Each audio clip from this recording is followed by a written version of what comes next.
He was a titan of tech, on the verge of losing it all, fueled by coffee, and a burning resentment for the woman he claimed had ruined him. She was the ghost of his past, a memory he had reshaped into a caricature of greed and betrayal. Ethan Hayes told anyone who would listen that his ex-wife Sophia was a ruthless gold digger who bled him dry and abandoned him. But in the pristine, unforgiving world of venture capital, ghosts don't stay buried.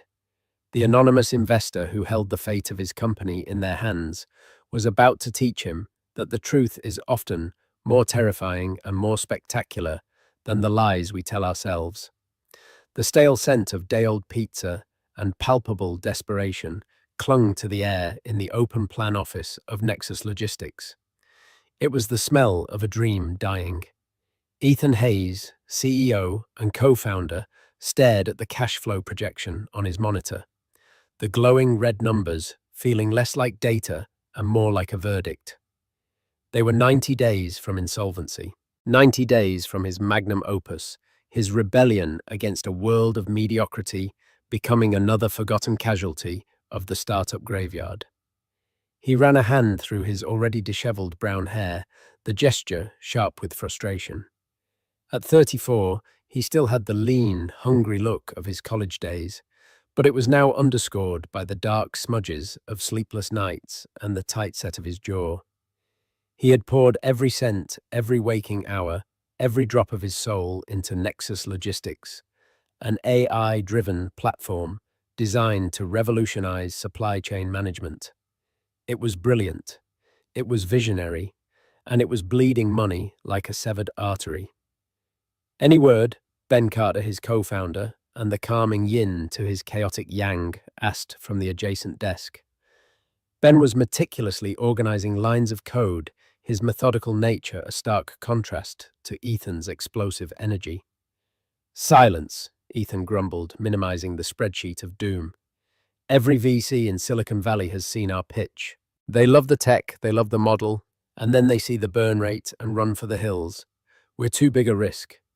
We just need one to bite, Ben said, his voice laced with a familiar weary optimism. One believer. Ethan scoffed a bitter grating sound. Believers. Yeah, I've had my fill of those. He leaned back in his ergonomic chair, the squeak echoing in the cavernous, mostly empty office space they could no longer afford. You know who was a believer, Sophia? Ben sighed, stopping his typing. He knew this path well. It was Ethan's favorite road, paved with resentment and self-pity. Ethan, don't. No, seriously, Ethan pressed on, his voice rising.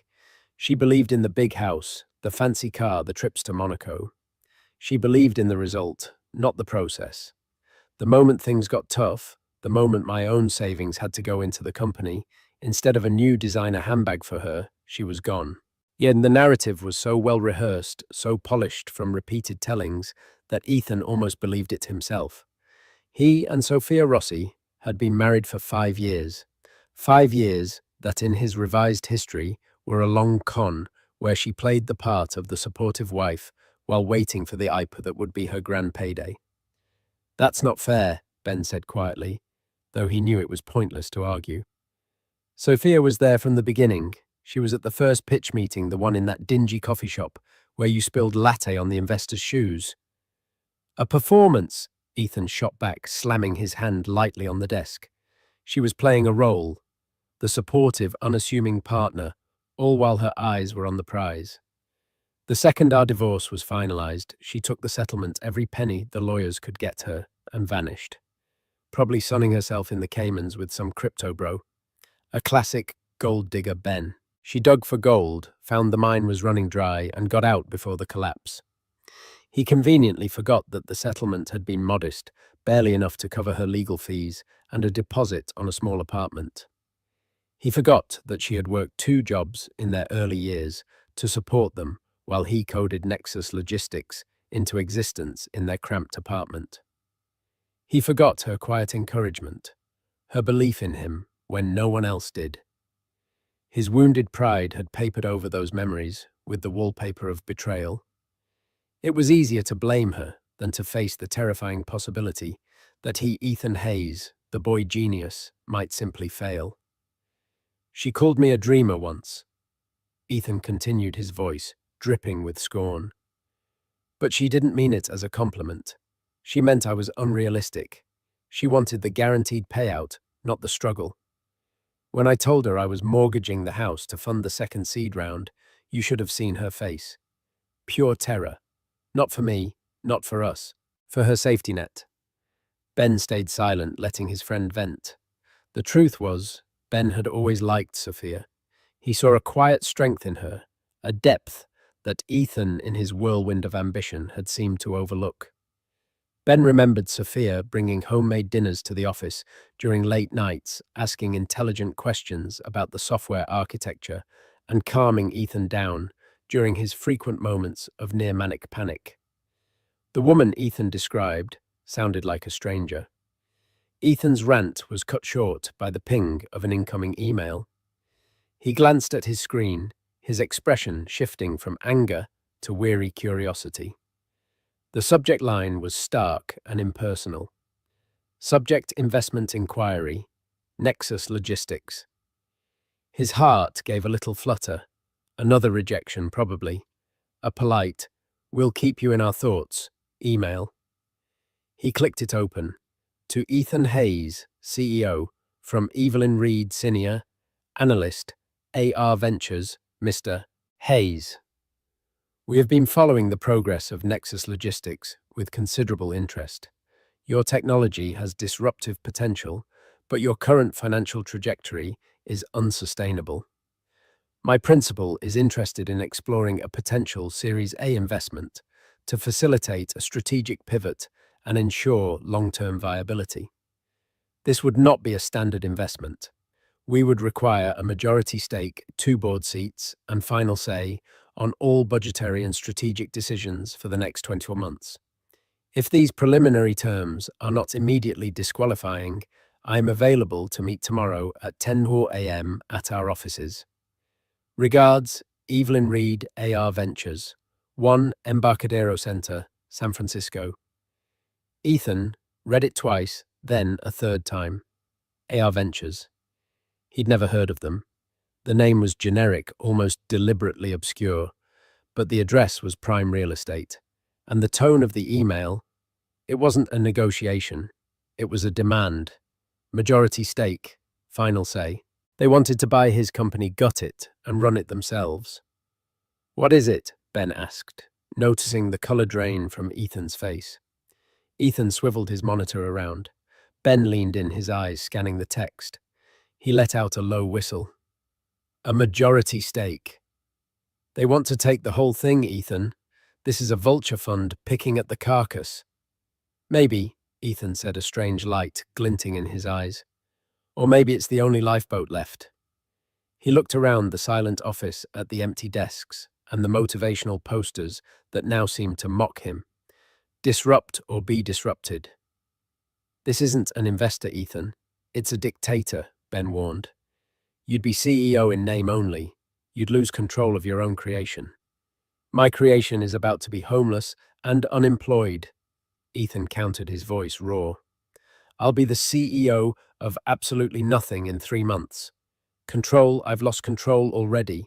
The numbers on that spreadsheet are in control now. He thought of Sophia.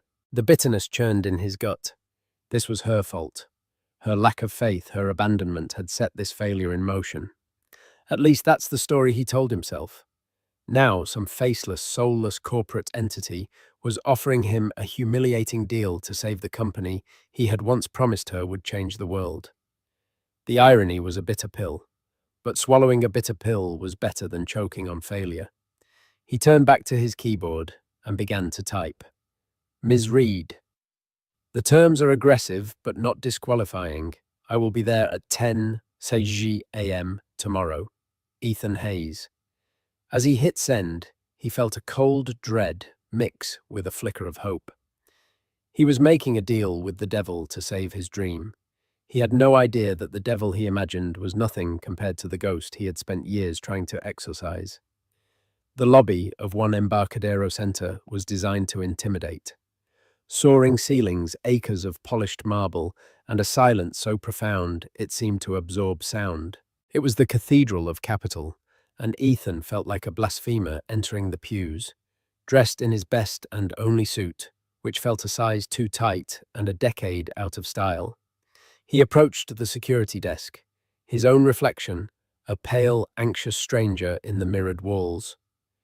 Ethan Hayes to see Evelyn Reed, AR Ventures. The guard checked his list with an air of bored authority before gesturing him towards a dedicated elevator bank. 45th floor. The elevator ride was a silent, stomach-lurching ascent. As the doors opened, Ethan stepped into the offices of AR Ventures. There was no bustling bullpen, no noise, no chaos. It was a serene, minimalist space, decorated in shades of charcoal and cream, with panoramic views of the San Francisco Bay. It whispered of quiet, immense wealth. The kind of wealth that didn't need to shout.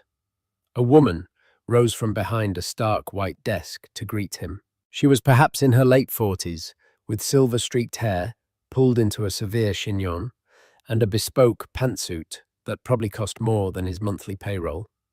Her eyes behind sharp designer glasses were intelligent and completely unreadable. "Mr. Hayes, I'm Evelyn Reed. Thank you for coming." Her handshake was firm, her voice crisp. She didn't offer a smile. "This way." She led him to a conference room, dominated by a single massive slab of dark wood. The view of the Golden Gate Bridge was breathtaking, a calculated display of power. He was being shown just how small he was in the grand scheme of things. "Please," she gestured to a chair. "Coffee water." "Water is fine, thank you." Evelyn poured him a glass from a frosted pitcher before taking a seat opposite him, placing a slim tablet on the table between them. "Let's not waste each other's time, Mr. Hayes. You're out of cash. Your last two potential clients went with a competitor. Your CTO quit 2 months ago, and you've been unable to fill the position. You are, for all intents and purposes, dead in the water." Every word was a perfectly aimed dart, puncturing his pride. He just nodded his throat tight. "Your information is accurate." It always is, she stated, not as a boast, but as a fact. "My principal believes in your core technology. The predictive logistics algorithm is, and I quote, exceptionally elegant. However, the execution and business strategy have been lacking. I've been working with limited resources." Ethan defended, his voice strained. "You've been working with a limited vision," Evelyn countered smoothly. "You've been focused on acquiring a handful of large enterprise-level clients, a long and expensive sales cycle. You've ignored the far more lucrative market of mid-sized e-commerce businesses who would pay a premium for even a 5% increase in efficiency." Ethan stared at her. She had just laid out the exact pivot he and Ben had discussed in hushed, desperate tones just weeks ago. A pivot they lacked the capital to even attempt. "Who is your principal?" Ethan asked, unable to hold back the question. "Who is behind AR Ventures?" Evelyn offered the faintest hint of a smile, a slight upward twitch of her lips. "My principal values privacy above all else. You will communicate with us through me. The name is non-negotiable. For all official purposes, you are dealing with AR Ventures, a private equity firm. Is that a problem?" "It's unorthodox. We are not an orthodox firm," she replied, tapping her tablet. A detailed financial model of NexusLogistics appeared on the large screen on the wall. "Here is our offer. $10 million, wired to your account within 48 hours of signing.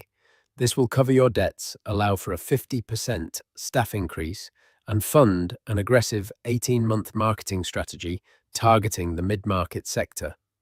$10 million. The number hung in the air, shimmering like a mirage. It was more than he had dreamed of. It was salvation. "In exchange," she continued, her voice hardening slightly, "we take a 51% equity stake. We appoint 2 members to the board of directors, myself, and a representative from our legal team. Your co-founder, Mr. Carter, will be offered the role of Chief Technology Officer with a significant salary increase. His position is non-negotiable. Ethan blinked. They had researched Ben too. They saw his value perhaps even more than Ethan had acknowledged recently. "And me?" Ethan asked. "You will remain CEO," Evelyn said.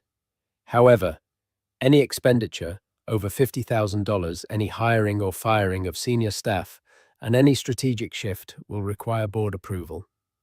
Our approval. You will have a generous salary, a performance-based bonus structure, and all the resources you need to succeed. But you will have a boss. To be perfectly clear, Mr. Hayes, we are investing in your algorithm, not your autonomy." It was a gilded cage, the most beautiful, well-appointed prison he could imagine. He would be the face of the company, but the soul would belong to the ghost in the machine, this mysterious principal who dissected his company from afar. He thought of the alternative, the humiliating phone call to his father admitting he'd failed, the crushing weight of letting Ben down, the smug "I told you so" he imagined on Sophia's face, wherever she was. Pride was a luxury he could no longer afford. "Your principal, they're in tech?" he asked, grasping for any detail. "My principal has a diverse portfolio, but possesses a deep and practical understanding of software architecture and market dynamics," Evelyn said evasively. "All you need to know is that our guidance will be precise, informed, and non-negotiable." He looked out the window at the bridge, a marvel of engineering and ambition. Someone had to dream it, and someone else had to fund it. He had been the dreamer. Now he needed a funder, even one who would put him in chains. "You'll have the signed documents by the end of the day," Ethan said, his voice sounding hollow to his own ears. Evelyn Reed nodded, a flicker of something, perhaps respect, perhaps satisfaction in her eyes. "A wise decision, Mr. Hayes. Welcome to our ventures." As he walked out of the building and back into the normal world, the San Francisco fog rolling in felt less like weather and more like a metaphor for his future. He had saved his company, but he felt strangely like he had just sold his soul. The check would be real, the jobs would be safe, the technology would live on, but he was no longer a master of his own destiny. He was a high-priced employee, a puppet for a phantom investor who knew his every weakness. And as he hailed a cab, a bitter thought surfaced, even at his lowest. Sophia had only taken a small settlement. This new partner had taken everything. The first year of their marriage was lived in a blur of cheap wine, takeout cartons, and shared dreams whispered in the dark. Their apartment in Mountain View was small, with peeling paint and a temperamental furnace, but it felt like a palace. Ethan, then a junior programmer at a large tech firm, would come home buzzing with ideas, sketching algorithms on napkins, while Sophia, a paralegal at a small family law practice, would listen, her chin resting on her hand, her dark eyes filled with a fierce, quiet pride. "It's not just about moving boxes, Soph," he'd explain, his hands waving animatedly. "It's about prediction. It's about seeing the future of a supply chain. We could eliminate waste, save companies millions, make everything faster, smarter." "I know, Ethan," she'd say, her smile soft and genuine. "I believe you. It's brilliant." She was the one who encouraged him to quit his stable job. "You're suffocating there," she had told him one evening as they sat on their lumpy sofa. "This idea, Nexus, it's what you're meant to do. We'll manage. I can pick up more hours. We'll make it work." He had resisted, terrified of the instability. It was her faith that had given him the courage to take the leap. She sold her reliable sedan, a graduation gift from her parents, and used the money to buy him a top-of-the-line computer and 3 months of server space. "An investment in our future," she'd called it, kissing him amidst a tangle of Ethernet cables. Those were the memories his pride had worked so hard to bury. In his mind, the Sophia of the past had become a two-dimensional villain, but the truth was a far more complex and painful photograph. The cracks began to show, not with a bang, but with a slow, creeping erosion. As NexusLogistics gained a little traction and secured its first round of angel funding, Ethan changed. The frantic energy that had once been charmingly passionate curdled into a relentless, all-consuming obsession. He stopped coming home for dinner. The whispered dreams were replaced by terse, late-night phone calls about term sheets and server latency. He saw his sacrifice as noble. He was building an empire for them. He failed to see that she wasn't interested in an empire. She was interested in a partnership. The fight that he would later twist into his proof of her greed happened on a Tuesday. He came home buzzing with a dangerous energy, waving a stack of papers. "We got it," he announced, his eyes wild with victory. "A bridge loan, $500,000. It's enough to hire a real sales team." Sophia looked at the papers, her brow furrowed. "Ethan, it's a second mortgage on the house. The interest rate is insane." Their small house, their first major purchase, was their only real asset. "It's business, Soph. You have to be aggressive. You have to take risks," he said, dismissing her concern. "I believe in taking risks," she said, her voice steady but strained. "I don't believe in betting our home on a maybe. What happens if it doesn't work out? We lose everything." "Unbelievable," he scoffed, throwing the papers on the counter. "This is what I'm talking about. You don't get it. You don't have the stomach for this." "The stomach for what? For being homeless?" she shot back, her voice rising for the first time. "I have a stomach for hard work, Ethan. I've been working 60-hour weeks to make sure our bills are paid while you chase this dream. Don't you dare tell me I don't have the stomach for it. This isn't about your little paralegal job." He snapped the words instantly regrettable. "This is the big leagues. This is about creating generational wealth. Isn't that what you want? The nice things, the security." He was projecting his own fears and ambitions onto her. He was the one who craved the validation of wealth, the status that came with a successful exit. He had started Nexus to change the world, but somewhere along the way, it had become about proving he was a titan. Her face fell. The anger drained away, replaced by a profound, chilling sadness. "Generational wealth? Is that what you think I want?" she asked, her voice barely a whisper. "I wanted a life with you, Ethan, the man who drew ideas on napkins. I don't even know who you are anymore." That was the moment the marriage truly broke. They coexisted for another year, two strangers sharing a mortgage. He saw her quiet withdrawal as disapproval, her pleas for him to take a vacation as a distraction from his vital work. He interpreted her worry as a lack of faith in his genius. The divorce was quiet and brutal. He hired a shark of a lawyer who painted Sophia as opportunistic. She in turn hired a modest, practical attorney and asked for very little, just enough to start over free from the crushing weight of his ambition. Ethan, deep in his own narrative of victimhood, saw this not as an act of dignity, but as a sign of weakness. She knew she couldn't get any more, he told Ben. She took what she could and ran. One final petty act cemented his view of her. His grandfather's vintage wristwatch, a treasured heirloom, went missing during the move-out. It was a beautiful, simple timepiece, a symbol of a bygone era of craftsmanship and integrity. He accused her of taking it, of pawning it for cash. "It's just a watch, Ethan," she had said, her eyes weary with a sadness he mistook for guilt. "You have so much already." He didn't hear the subtext, that he had so much and valued so little. He only heard a confession. In his mind, she had sold a piece of his family's history for a few $100s. She was in his final judgment, a woman with no soul, no loyalty, only a calculator where her heart should be. This was the architecture of his grudge, a foundation of misinterpreted intentions, walls of projected insecurity, and a roof of wounded pride. He had built it meticulously, brick by brick, until he could live inside it, safe from the truth that he had been the one who dismantled their life together, so focused on building his monument that he never noticed he was using the stones from his own home. Life, under the reign of AR Ventures, was a jarring new reality.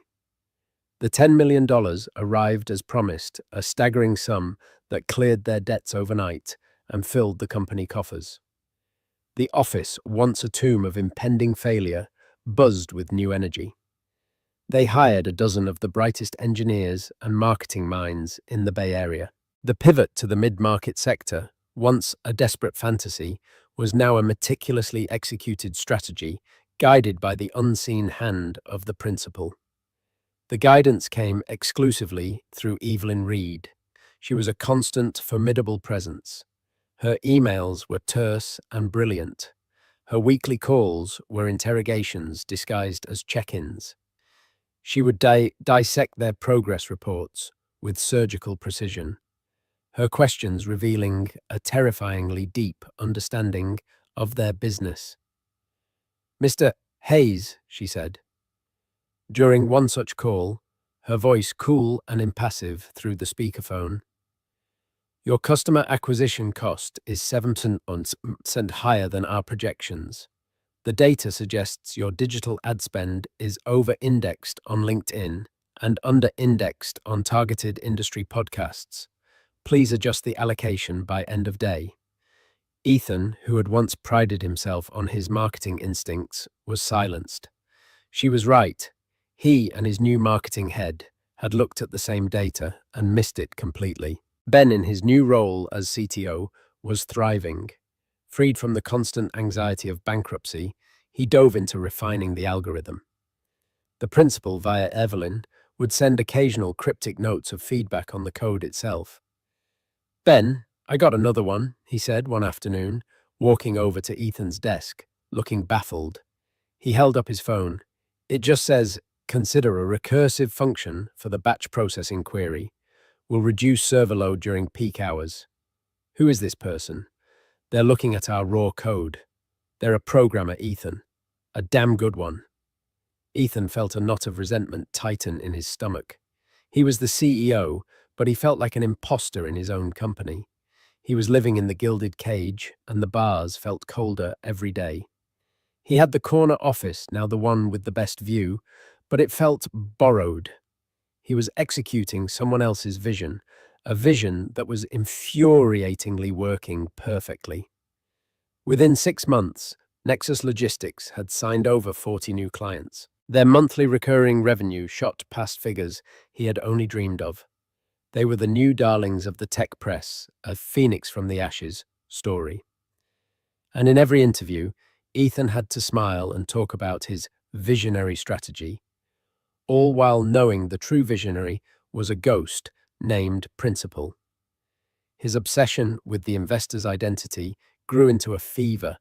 He tried searching for AR Ventures, but the digital footprint was almost non-existent. It was a shell corporation. Within a shell corporation, a financial nesting doll designed for ultimate anonymity. The A and the R must be initials. Adam Reed, Arthur Roberts. He spent late nights scrolling through lists of high net worth individuals, tech billionaires, and retired CEOs looking for a match. It was a fruitless, maddening exercise. The control was absolute. When Ethan wanted to acquire a small, promising logistics startup, Evelyn shut it down with a one-line email. "Their code is inefficient and their market is a dead end. Do not pursue." 2 months later, that same startup went bankrupt. The principal's foresight was unnervingly perfect. The new board meetings were sterile, efficient affairs.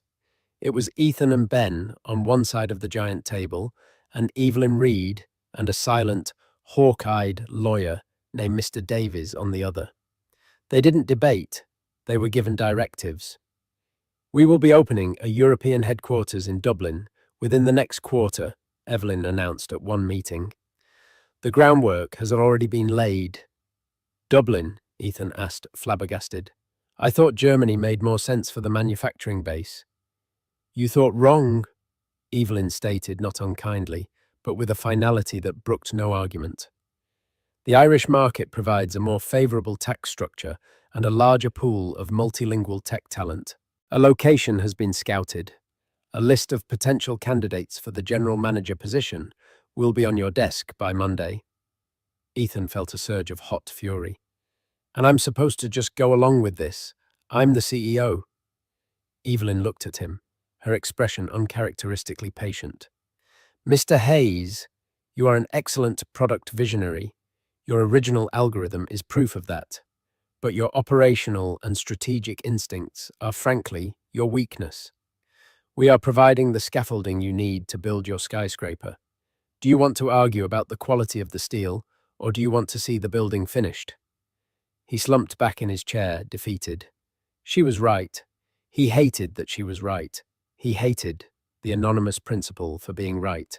He hated this feeling of being a passenger in the high-speed vehicle his life had become.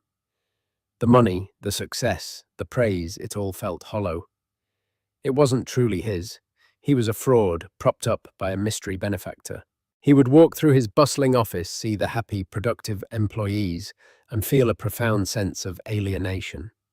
He had saved the company, only to lose himself. And through it all, the ghost of Sophia lingered. Sometimes, in moments of triumph, he would feel a pang of regret. He wished he could show her that he had made it just to prove her wrong. The success felt tainted, but it was success nonetheless. He pictured her living her simple life, completely oblivious to the empire he was now managing. The thought gave him a small petty satisfaction. He clung to his grudge because it was the only thing that felt entirely his own. It was the one part of his story that the principal couldn't control. The seed of doubt was planted on a rainy Thursday afternoon. Ethan was in a rare moment of peace, walking through a small park near the office to clear his head, when he bumped into Maya Lynn, a mutual friend from his and Sophia's early days. Maya was an artist, a woman who moved through the world with an observant gentleness that Ethan had always found a bit naive. Ethan Hayes. My God, I read about you in TechCrunch.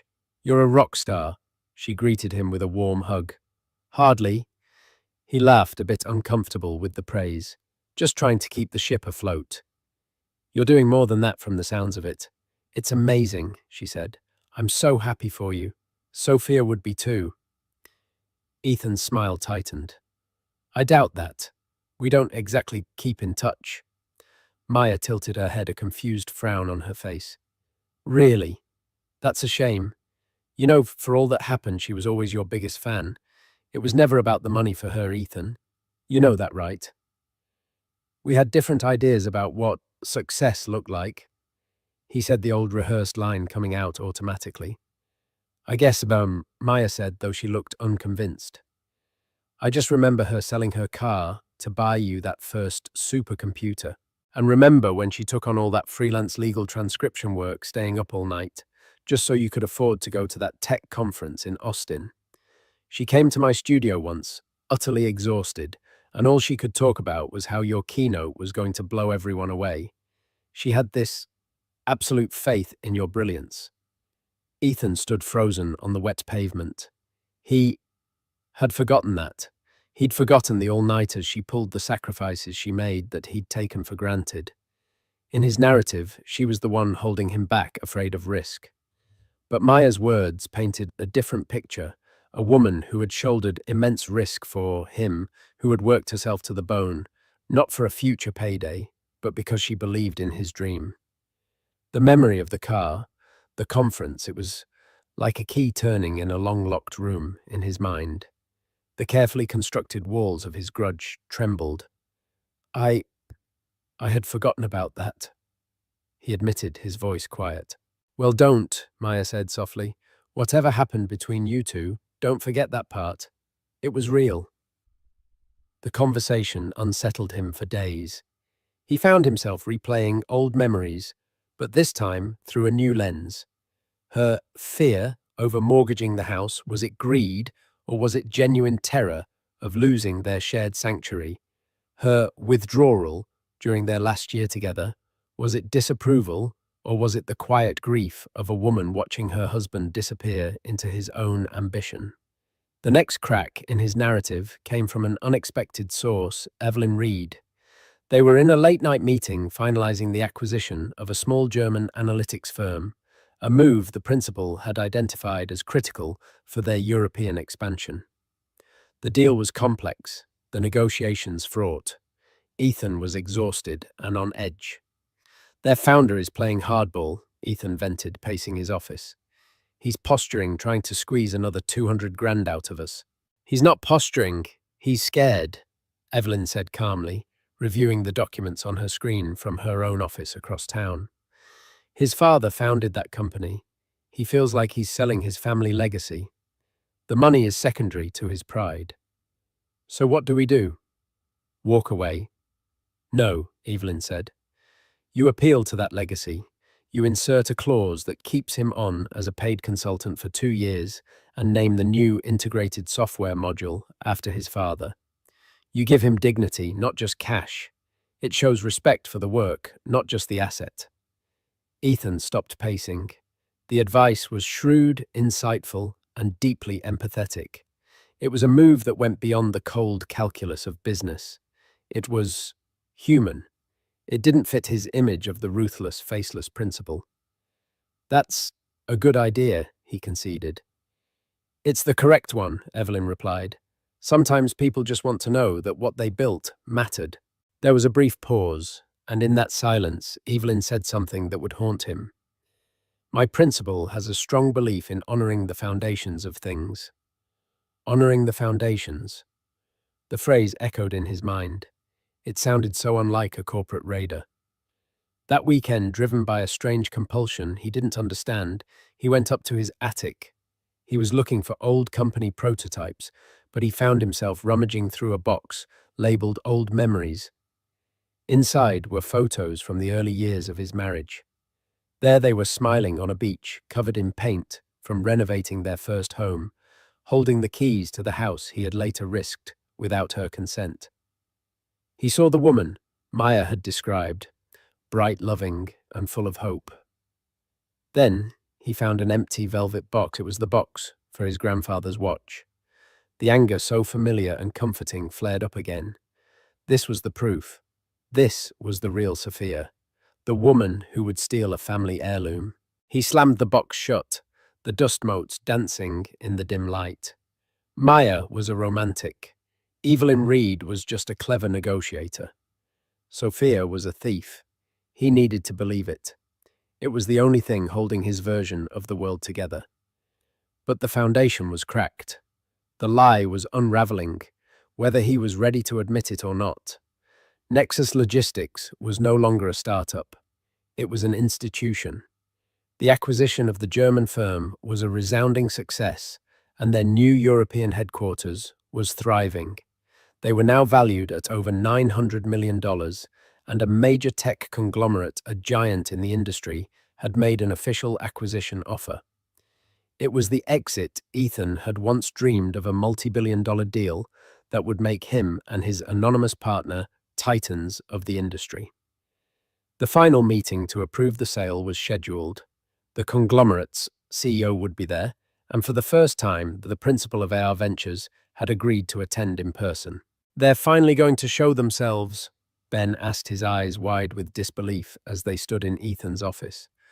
After all this time, who do you think it is? I don't know, and I don't care. Ethan lied, his heart hammering against his ribs. Let's just close this deal and be done with it. The meeting was set for the 50th floor of a different skyscraper, a neutral territory chosen by the conglomerate. Ethan felt a nervous energy he hadn't experienced since his first pitch meeting. This was it, the culmination of everything. He would finally come face to face with the puppet master who had saved and controlled him. He imagined a Howard Hughes-like recluse, a grizzled Wall Street legend, or a young, arrogant tech prodigy who had made his fortune in crypto. He and Ben rode the elevator up in silence. They walked into the boardroom, a magnificent space with a 360-degree view of the city. The CEO of the conglomerate, a well-known industry figure named David Chen, was already there along with his team. Evelyn Reed stood by the window, a picture of calm authority. "Ethan, Ben, good to see you," Chen said, shaking their hands warmly. "A remarkable company you've built." "We had good partners," Ethan replied, glancing at Evelyn. She gave a slight nod. My principal is on their way. They all took their seats around the enormous table.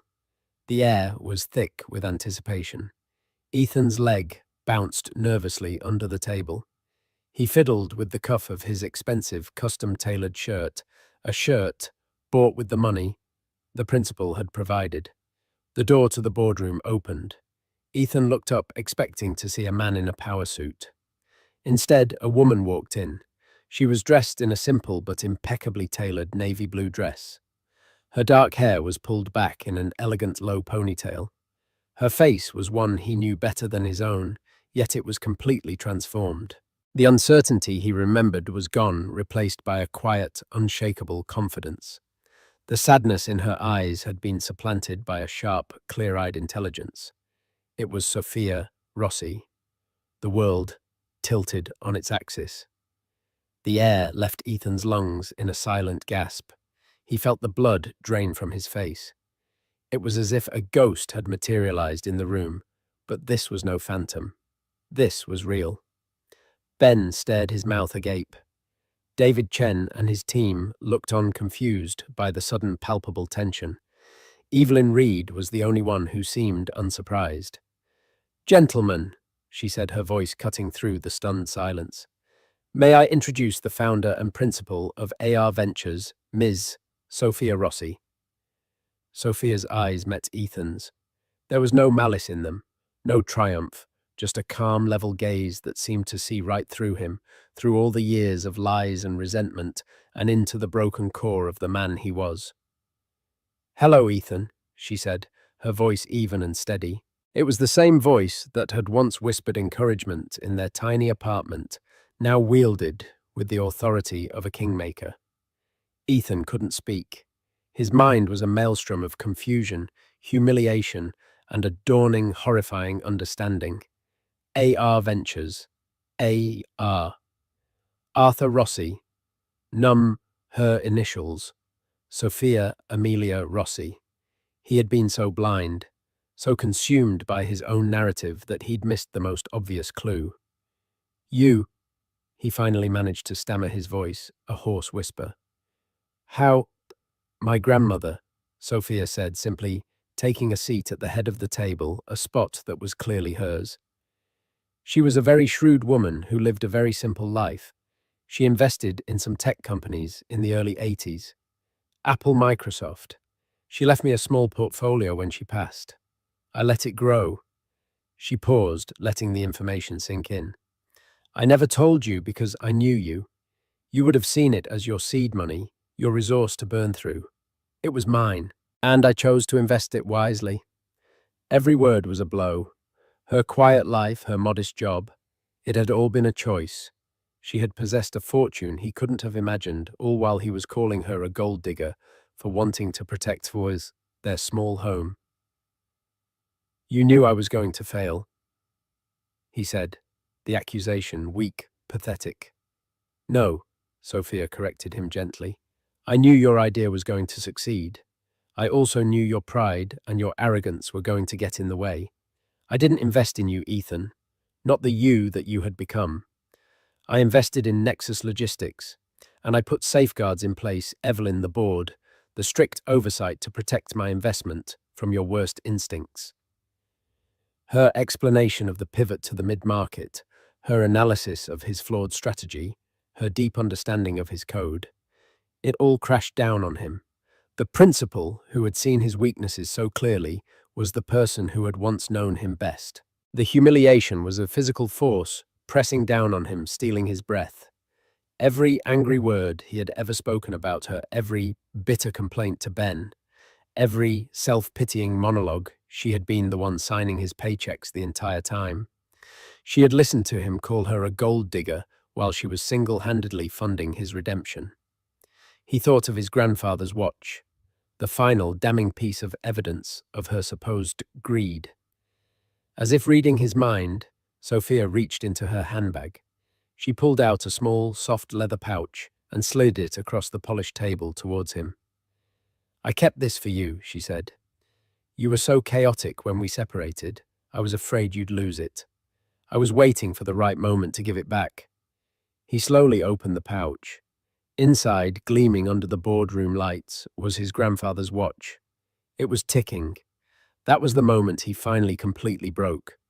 It wasn't just about the money or the company. It was the crushing, undeniable proof of his own monstrous delusion. He hadn't just been wrong about her. He had been cruel. He had slandered her name and her character to anyone who would listen, all while she was quietly, brilliantly, and generously saving him from himself. He looked at her, truly, looked at her for the first time in years, not as his ex-wife, not as a ghost from his past, but as the formidable, intelligent, and graceful woman sitting at the head of the table. The woman who had outplayed him in every conceivable way, not for revenge, but because she believed in the one good thing he had created. The room was silent. David Chen and his team looked back and forth between them, finally understanding that this wasn't just a business deal. It was a reckoning. Ethan Hayes, the tech titan, the comeback kid, had never felt so small. The billion-dollar acquisition was put on hold. David Chen, sensing the seismic emotional shift in the room, tactfully suggested they table the final decision for a week to allow the partners of NexusLogistics to align internally. It was a corporate euphemism for deal with the apocalyptic drama that just unfolded. As soon as Chen's team had left, Ben let out a long, slow breath. "I think I'll go get us some coffee," he said, giving Ethan and Sophia a wide berth as he practically fled the room. He was a good friend, and he knew this was a conversation that could only happen between two people. For a long time, neither Ethan nor Sophia spoke. The silence in the cavernous boardroom was absolute, broken only by the distant hum of the city below. Ethan stared at the watch in his hand, its steady, ticking a counterpoint to the chaotic drumming of his heart. Finally, he looked up, his eyes meeting hers. The anger was gone. The pride was shattered. All that was left was a raw, gaping shame. "I'm sorry," he said. The words felt laughably inadequate, a tiny bandage on a mortal wound. "Sophia, there are no words. What I said about you, what I thought," he trailed off, shaking his head. "It was monstrous." Sophia simply nodded, her expression patient, waiting. She wasn't going to make this easy for him, nor was she going to rub salt in the wound. She was simply going to let him sit with the truth. "I built a whole story in my head," he continued, his voice cracking. "A story where I was the victim and you were the villain. It was easier than admitting that I was failing, that I was scared, that I had become so obsessed with being a success that I destroyed the only thing that actually mattered." He looked at her, his gaze unflinching. "I destroyed us." "Yes," she said softly, "you did." There was no accusation in her tone, only a sad acknowledgement of fact. "You disappeared, Ethan. You were so busy building an empire that you forgot to be a husband, a partner. The man I fell in love with wouldn't have called me a gold digger. He would have been my biggest champion, just as I was his." He flinched at the word gold digger, landing like a physical blow. "Why?" he asked, his voice full of genuine confusion. "After all of that, after how I treated you, why would you do this? Why would you save me?" "I told you," she said, leaning forward slightly. "I didn't save you. I saved the company. I saved the idea that was born on a napkin in our tiny apartment. It was a brilliant idea, Ethan. It deserved to exist. And," she added, a hint of a sad smile touching her lips, "I suppose a part of me hoped that if you were freed from the terror of failure, you might find your way back to being a better man. Not for me, for yourself." It was the most devastatingly generous thing he had ever heard. It wasn't an act of love, not anymore. It was an act of profound, detached grace. She had wanted him to be better, even if she had no intention of being around to see it. "The money," he said, still trying to wrap his head around it. "You had all that, and you never said a word." "It was my grandmother's legacy," she explained. "She taught me that money is a tool, not a trophy. You saw wealth as the end game, the proof of your worth. I saw it as a means to create, to build, to protect what's valuable. I couldn't let your ambition swallow my inheritance, so I built my own firm with my own rules. She gestured to the empty chair where Evelyn had sat. I hired the best people who understood my philosophy. We've funded a dozen companies, mostly led by women and underrepresented founders who just needed a chance. Ethan listened, humbled and awestruck. While he had been nursing his petty grudge, she had been quietly, effectively changing the world, using her power not to dominate but to empower. She had become everything he had pretended he wanted to be. He stood up and walked to the window, looking out over the city. We sell the company, he said, his back to her. The deal is good. You get your return. A massive one. You can fund 100 more companies with it. And you, she asked, what will you do? He turned around. I think I'll take some time off, for the first time in a decade. He looked at the watch, then back at her. Thank you for keeping this safe. You're welcome. The air between them had shifted. The romantic love was long dead, buried under years of bitterness and misunderstanding. But in its place, something new was beginning to form, a deep, profound, and humbling respect. He finally saw her not as his ex-wife, but as Sophia Rossi, a brilliant strategist, a compassionate investor, and a far better person than he had been. So, Ms. Rossi, he said, a ghost of a real smile on his face, shall we go sell our company for a few $1 billion? Sophia's answering smile was small, but genuine. I believe that's the correct strategic move, Mr. Hayes. They were no longer husband and wife. They were not friends, not yet. But they were partners, finally, in the truest sense of the word, standing on a new foundation, not of shared love, but of shared success, and a hard-won, devastating truth. In the end, Ethan didn't just gain a fortune, he regained a piece of his humanity. The story of Ethan and Sophia isn't just about a shocking business reveal, it's a powerful lesson in perspective. It shows how easily we can become the villains in our own stories, twisting facts to soothe a bruised ego. We often build walls of resentment to protect ourselves from the truth, never realizing that the person on the other side might not be an enemy, but a silent architect of our salvation. Their journey reminds us that the people we underestimate often possess a strength and brilliance we are simply too blind to see. If this story of shattered pride and unexpected redemption resonated with you, please give this video a thumbs up. Share it with someone who appreciates a story with a powerful twist. And don't forget to hit that subscribe button and turn on notifications so you won't miss our next story that peels back the layers of everyday life to reveal the extraordinary drama hidden within. Thank you for listening.